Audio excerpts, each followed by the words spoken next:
అప్పుడు Krish must be very happy రా. Yes, Krish Kapoor is very happy and Vani too హ్యాపీగానే ఉంటుంది లేరా. తనే కదా సాంగ్ రాసింది. Vani wrote a song, but Krish Kapoor ఆ పాటకి పాడినాడు. ఇద్దరు హార్డ్ వర్క్ చేసినారా. వైబ్ ఏమన్నా హార్డ్ వర్క్ రా. లైఫ్ లో ప్రతి ఒక్క వస్తువు హార్డ్ వర్కే రా. హార్డ్ వర్క్ లేనిది సక్సెస్ కాలేం రా. ప్రతి ఒక్క ప్రొఫెషన్ లో హార్డ్ వర్క్ ఉంటుంది. ఫిలోసఫీ మాట్లాడొద్దురా. సరేలే, మరి క్రిష్ కపూర్ వాణి సాంగ్ హిట్ అయిందా? వాణి అండ్ క్రిష్ కపూర్ వాళ్ళ సాంగ్ కి ఒక లైఫ్ చేసుకున్నారా. ఆ సాంగ్ కోసం Krish did very hard work. But ఏమైందిరా, మరి లిరిక్స్ ఎగిరిపోయిందా? లేదురా, ఏమైందిరా చెప్పురా. ఆ సాంగ్ స్టేజ్ ఉందిరా, పర్ఫార్మెన్స్ ఉంది. బట్ ఏమైంది? Krish did a sacrifice. Krish Kapoor sacrifice చేసినాడా?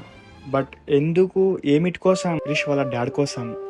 బట్ క్రిష్ వాళ్ళ డాడ్ కోసం సాంగ్ సాక్రిఫై చేసినాడా? ఎస్ రా, కేవలం వాళ్ళ డాడీ కోసం ఒకటే రా.